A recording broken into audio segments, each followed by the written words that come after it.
कभी कभी जीवन में ऐसा समय आता है जब मनुष्य थक जाता है।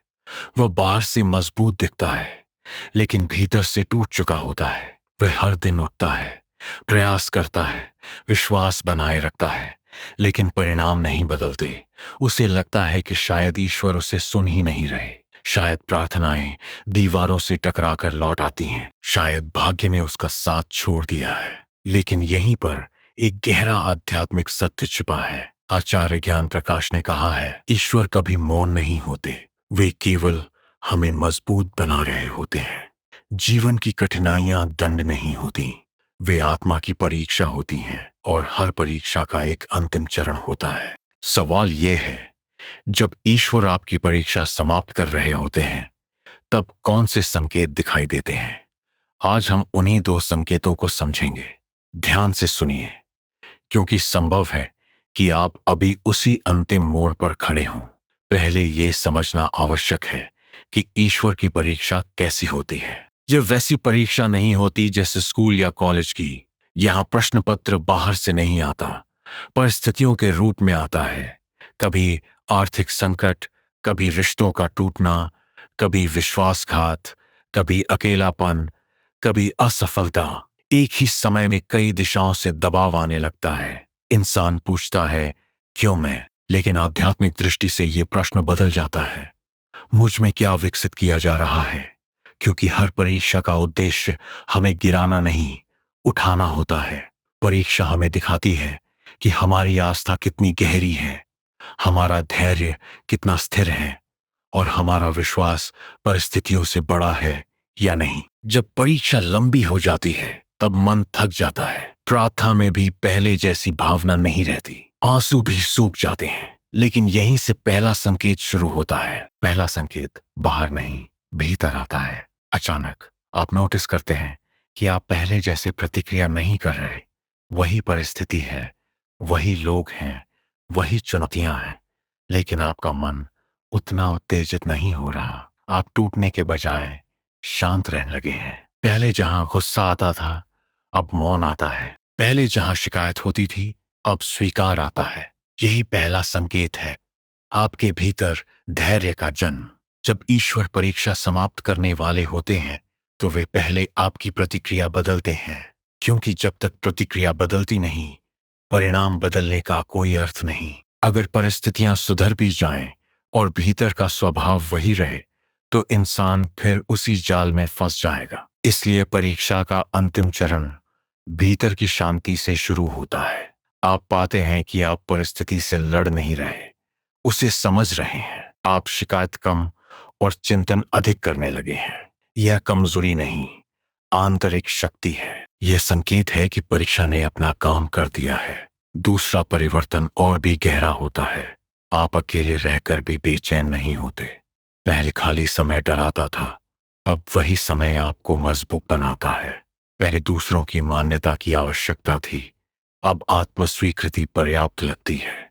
यह आंतरिक स्वतंत्रता का संकेत है। जब व्यक्ति बाहरी परिणामों पर निर्भर रहना छोड़ देता है, तब ईश्वर समझते हैं कि आत्मा परिपक्व हो चुकी है, और परिपक्व आत्मा को अधिक समय तक कठोर परीक्षा में नहीं रखा जाता। अब दूसरा संकेत समझिए। ये बाहर की परिस्थितियों में धीरे धीरे दिखाई देता है। अचानक सब कुछ चमत्कारिक रूप से नहीं बदलता, बल्कि छोटे छोटे दरवाजे खुलने लगते हैं। जिन रास्तों पर पहले केवल रुकावट थी, वहां हल्की रोशनी दिखाई देने लगती है। सही लोग मिलने लगते हैं, सही अवसर सामने आने लगते हैं। समाधान अचानक नहीं, क्रमशः प्रकट होते हैं। यह संयोग नहीं होता, यह परीक्षा के समाप्त होने का संकेत होता है। जैसे ही छात्र पाठ समझ लेता है, शिक्षक अगला अध्याय खोल देता है। लेकिन यहाँ एक सावधानी भी है। कई लोग परीक्षा के अंतिम चरण में हार मान लेते हैं। जब परिणाम आने ही वाला होता है, तब वे विश्वास छोड़ देते हैं।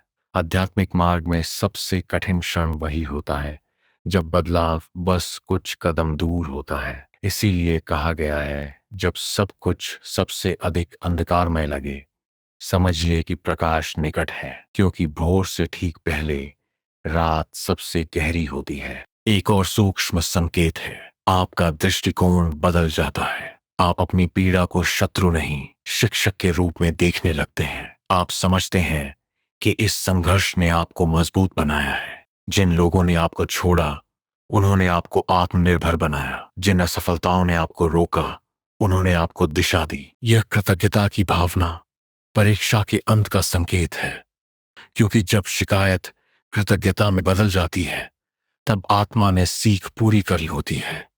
ईश्वर की परीक्षा समाप्त होने से पहले एक आंतरिक स्थिरता आती है। आपको महसूस होता है कि चाहे जो हो, आप संभाल लेंगे। यह आत्मविश्वास अहंकार नहीं होता, बल्कि विश्वास का परिणाम होता है। अब आप परिणाम के लिए उतने चिंतित नहीं रहते, आप कर्म पर ध्यान देते हैं। यही वह अवस्था है जहां से जीवन बदलता है। कभी कभी परीक्षा का अंत बाहरी सफलता के रूप में आता है, नौकरी मिलना, संबंध सुधरना, आर्थिक स्थिति बेहतर होना। लेकिन कई बार परीक्षा का अंत भीतर की शांति के रूप में आता है। और सच तो यह है कि भीतर की शांति सबसे बड़ा पुरस्कार है, क्योंकि जब मन शांत हो जाता है, तब बाहरी सफलता स्वयं आकर्षित होती है। याद रखिए, ईश्वर किसी को तोड़ने के लिए परीक्षा नहीं लेते, वे उसे उसकी क्षमता दिखाने के लिए परीक्षा देते हैं। जब लोहा आग में जाता है तो जलता नहीं, मजबूत होता है।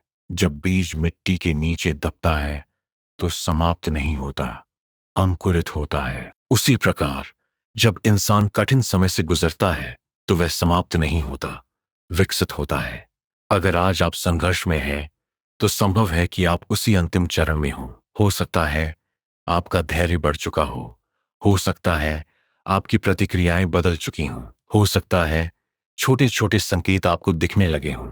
इन्हें अनदेखा मत कीजिए। ये साधारण घटनाएं नहीं है, ये उस परिवर्तन की आहट है जो आपके जीवन का नया अध्याय शुरू करने वाला है।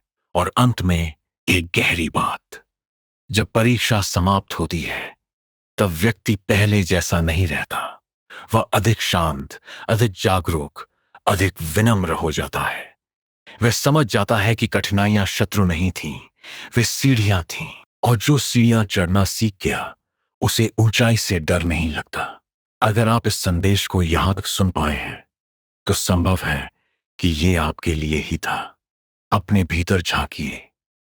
क्या आपकी प्रतिक्रियाएं बदल रही हैं? क्या आप पहले से अधिक शांत हैं? क्या परिस्थितियां धीरे धीरे बदलने लगी हैं?